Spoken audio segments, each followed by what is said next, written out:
Okay. Hate doing this, but looks like the only real option we have here. Oops.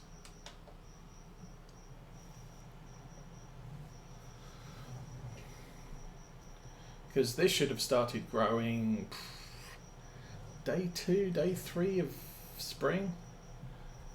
So fields look like they may have bugged out.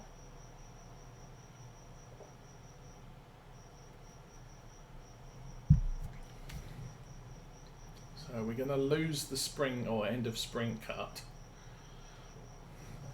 And potentially there could be only one cut this year. It takes a while for grass to go from it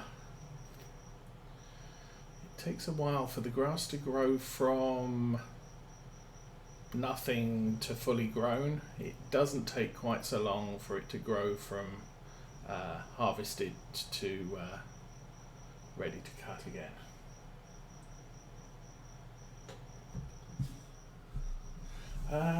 What did I find? I found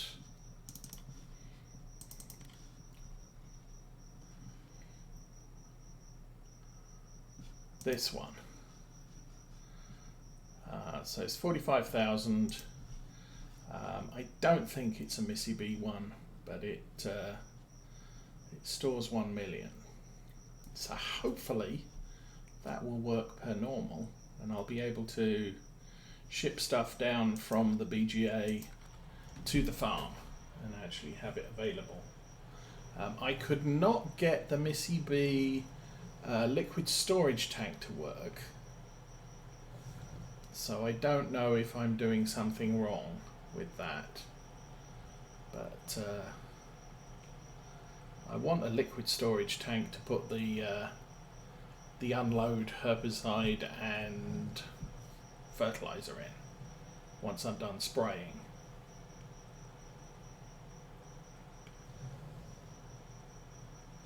Because it's just easier. Yeah, it's nicer to store it in something. There may be some other storage.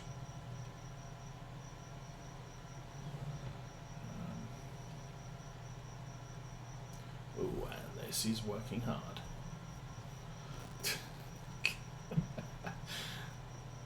So one thing I do like, you know, you can hear it when the tractor's like, oh yeah, no, this is a steep hill.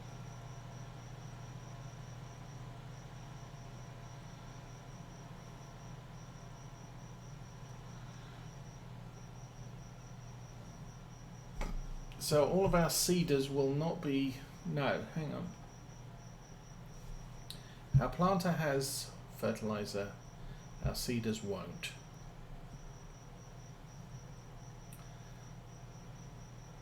So we are going to have to do a separate application of fertilizer on our cereal crops.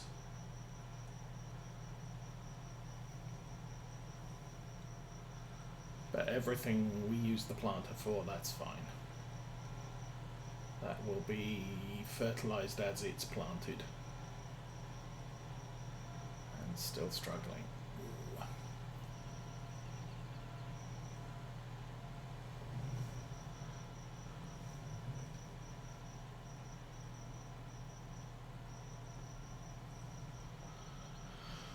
Okay, that's one trip round.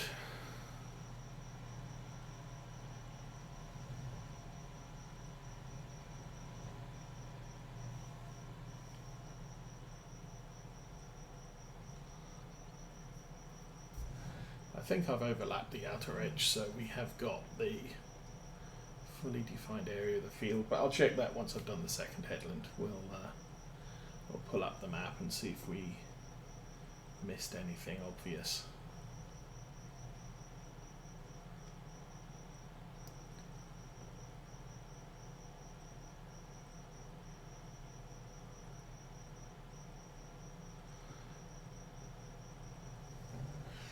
Yeah, I mean the other thing is I do tend to run well, at least up until recently, I've tended to run with the realistic weight mod, which makes everything harder to haul. But because of problems with the front loader this game, it's been a case of, yeah, maybe I'm not doing that. And thinking about it, since that realistic weight mod came out, which is quite a long time ago, I haven't done much front loader work. On the Ungertheim playthrough, I'm using a rear mounted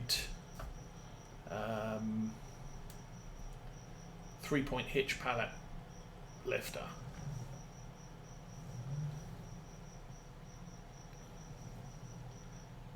Kind of like a pallet lifter version of a bale spike that you can attach to your 3-point hitch and just stick a bale on the back of the tractor.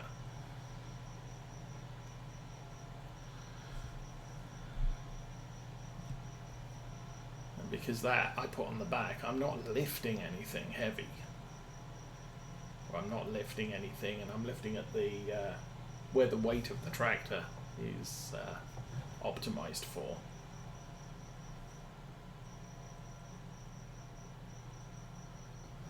Right.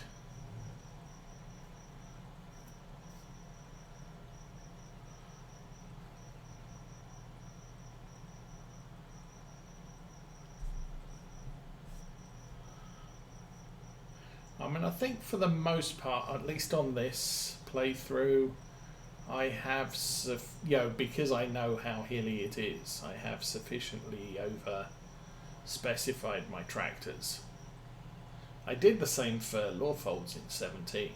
We started off with a almost 400 horsepower tractor, and no equipment that needed anything more than 300, and pretty much every job was successful.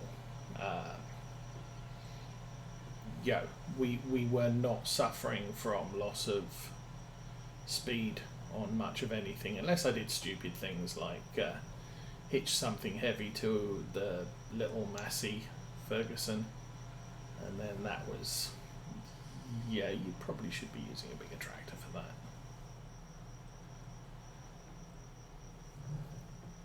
Okay, let's see what the field looks like.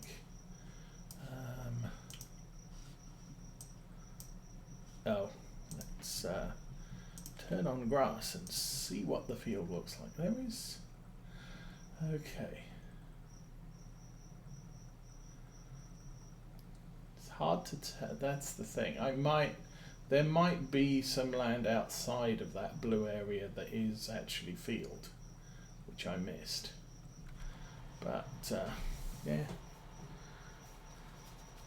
it may just be that that's what I cut. But even the field edge grass hasn't regrown here.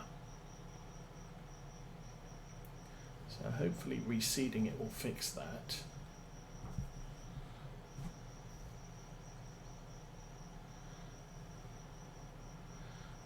Unfortunately, we're probably going to be sitting in this field for a fair while today.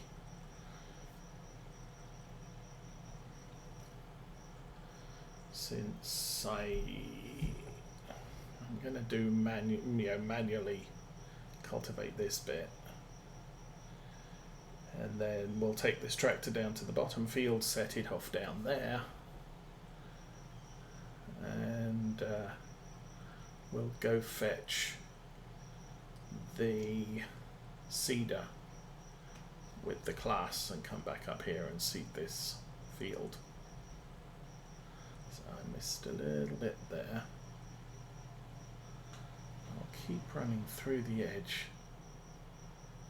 Ah, that's the edge of the field. Okay.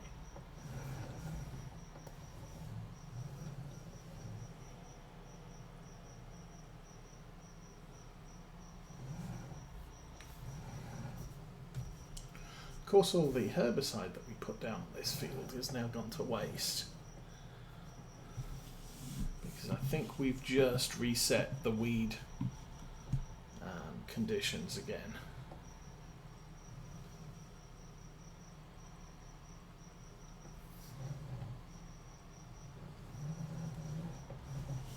Okay. So, back on that again.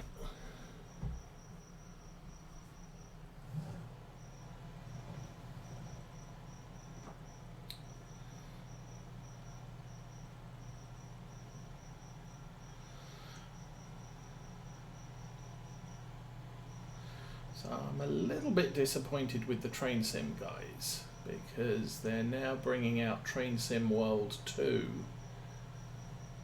rather than making their latest incarnation a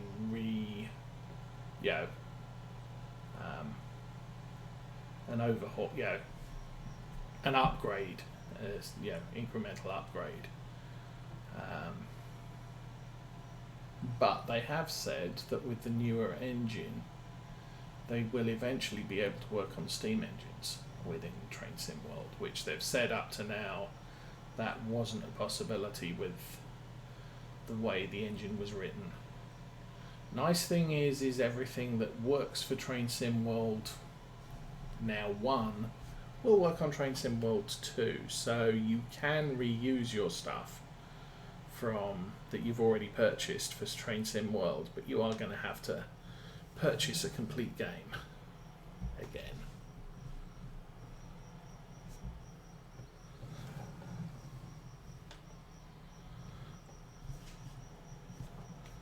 And they've done the American CSX sand grade patch, whatever, sand patch grade, whatever it is again for Train Sim World 2, but they've given you 2 brand new routes as the as the second and third routes in the game. One of them being London Underground. I'm not entirely convinced by that, because how exciting is it to drive through tunnels?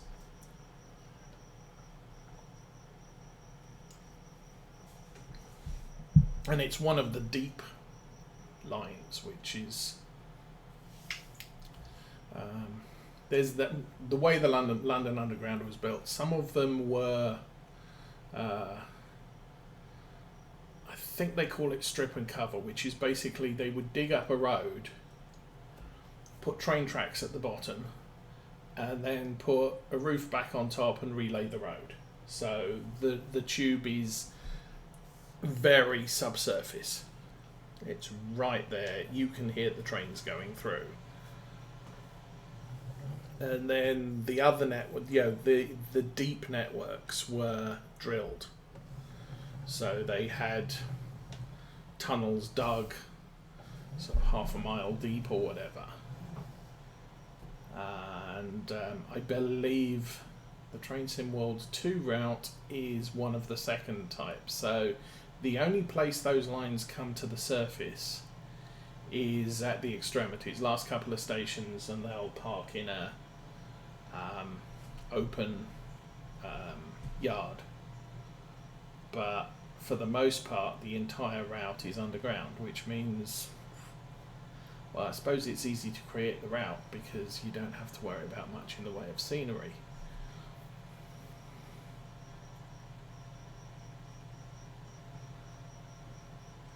I kind of prefer driving my trains where I can look at the countryside around and appreciate things.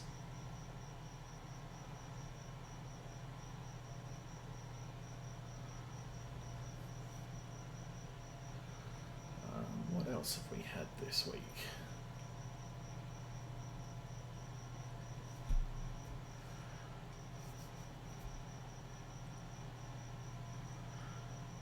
Can't think of much that's happened this week that I've been following.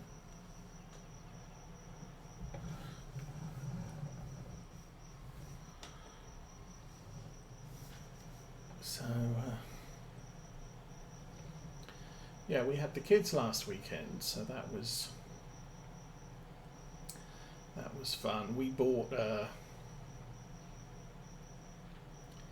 an outside toy that you plug into the water hose and everybody gets wet. So they had a lot of fun with that. They put more chalk down on the footpath, but it's rained since then, so that's all gone. And yeah, it was fun.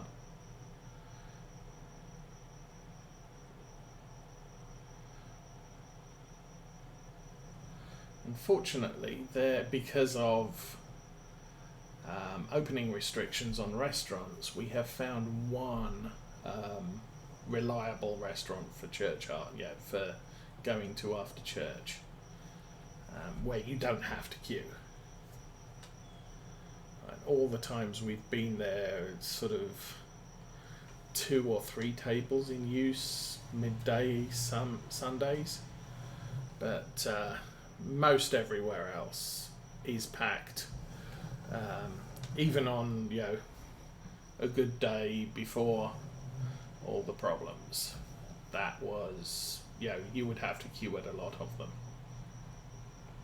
It'll be 20 minutes. Yeah, we'll go somewhere else. But so we're not even bothering looking at those, because chances are they're full, and it'll be about 2 hours or something. Yeah, right, fine. But this one because it's off the beaten path. It's not in a major town. It's in one of the townships local to us. It's not by the highway, so you have to know it's there, and you have to make a deliberate attempt to get there. It's not it's straight enough, but it's, as I said, it's off the beaten track, so not many people go, especially not since there's probably 3 or 4 of those restaurants between church and where we live. So most people would go to the ones on the major thoroughfares next to Best Buy or wherever, rather than go out into small township outside of a main town without easy access to the highway. Actually, that's interesting. There's a pub which is way out. It's probably about 10 miles off the highway, and they're never really that busy either. But it's the sort of place we'd go for sort of, it's somebody's birthday, let's go there type of event. And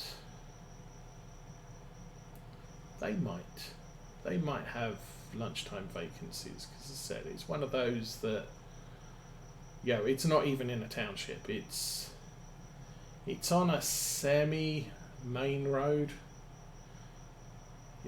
It's the sort of it's the big country road that joins up 2 highways. That means you don't have to go into Ann Arbor and suffer all the traffic down there. So it's a fairly well used road, but it's, as I said, it's not a township, and it's not convenient.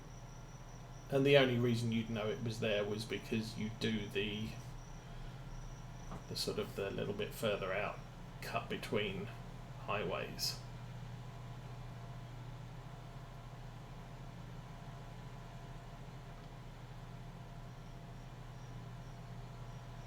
It's if you're travelling on the highway, it's one of those. Well, it's 20 miles shorter, but it's not significantly quicker.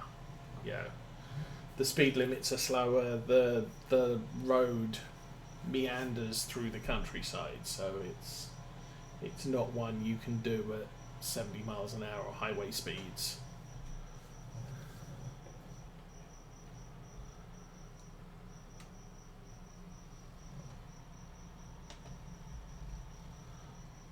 But if you're commuting, Ann Arbor gets horrible. When I have a doctor's appointment, I've got a doctor's appointment actually in Ann Arbor on Monday at 9 o'clock. I'm probably going to have to leave 7:30 to get there, and it's an hour's drive normally. It's a 30-40 minute drive if I push it, but Ann Arbor, it's not a great place to get to. So when everybody else is trying to get to work there, it's just it'll take a while.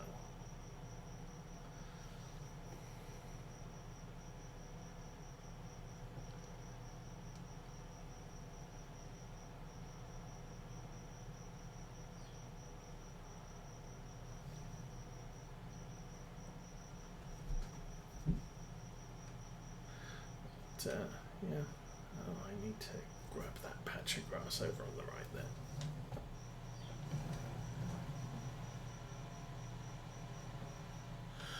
The truck is now fixed, and we had the AC needed to be recharged, so additional coolant or whatever, and they did that. They checked the oil, it doesn't need an oil change, so they just top that up. But it's one of those, well, it hasn't been driven much. And manufacturers usually say sort of, get your oil changed every 6 months, every 6,000 miles, or 12 months at the most. So I'm thinking technically it probably is due an oil change very soon, but they said the oil doesn't look bad, and they replaced the locking mechanism on the tailgate, and that is working. And when you lock the vehicle, the tailgate locks with a very firm clunk, so that's good. Our truck is now secure. It's an SUV. It's not actually a pickup, it's an SUV, but it's built on a truck chassis rather than the modern sort of SUV car chassis type things. Something a guy I work with has been bemoaning quite a lot in more recent years. He has a big boat, and so they have his car, and his wife has an SUV based on a truck chassis, because you need something with a heavy chassis to haul his boat. And I think, they were driving vehicles in the Ford Explorer range. So, Ford Explorer used to be built on the F-150 chassis, I believe. Well, they changed it to basically a heavy car chassis, and it can't haul the boat. It doesn't have the haulage capacity that the old Explorer did. And they're all going that way. Even his Ford Escape, Ford Escape, the original models were built on a truck chassis, light truck chassis, and now they're built on a heavy car chassis. And that's all nice and wonderful, but if you use your vehicle for any sort of haulage, that doesn't work. So anyway, ours does have a truck chassis, although we don't tow anything with it.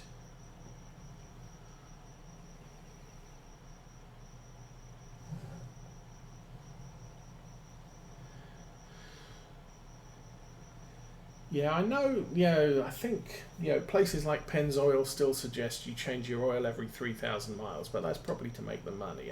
Our vehicles, Saab uses fully synthetic oil, and if you get the good stuff, it's going to last you a while. So we got the truck back on Friday morning. I went to pick up the truck and dropped off the car, because that's been pretty much sitting around since the start of the lockdown. We're back at the point where, for the most part, we don't need multiple vehicles. And when my wife worked, when Mrs. Ose was working, obviously we worked in different places. We needed 2 vehicles because we went in different directions at different times. And so we had 2 vehicles. And when we moved to Ann Arbor, we, basically a case of, well, I'm working and you're not working, and do we need the expense of 2 cars? And we kind of said, no, we don't. So we sold her car,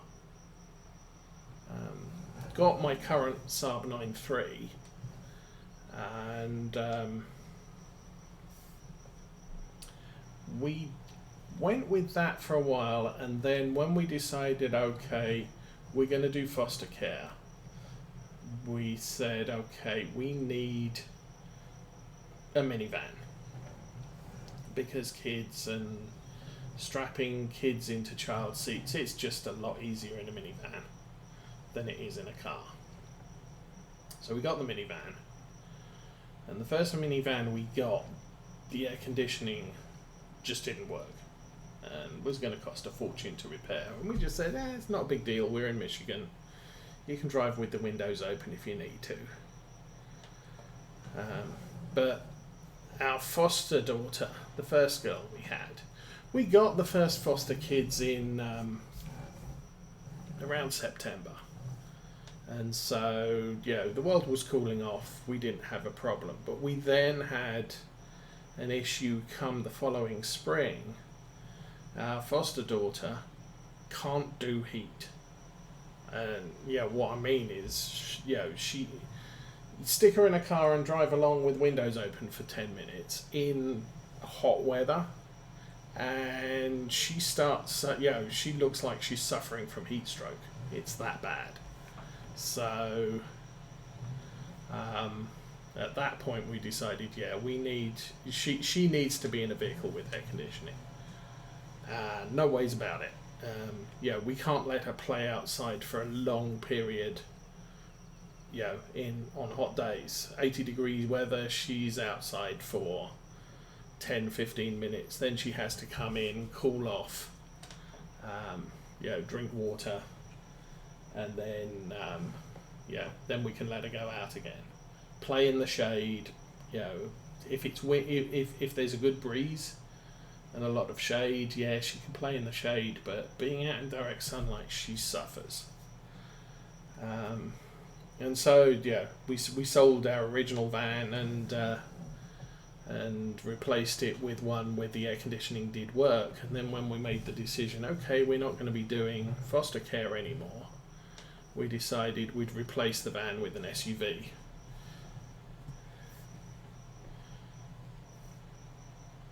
And so that's where we are now.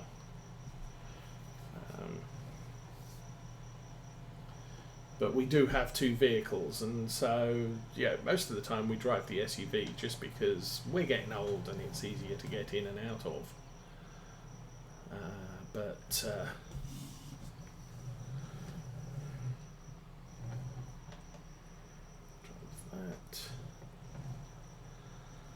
So the car's been sitting around, and 2 weeks ago we had an event going on at church all day, so I work during the day, and then in the evening I took the car in to join Mrs. Osa, and got in the car that first day and driving off, and it's power steering's not working.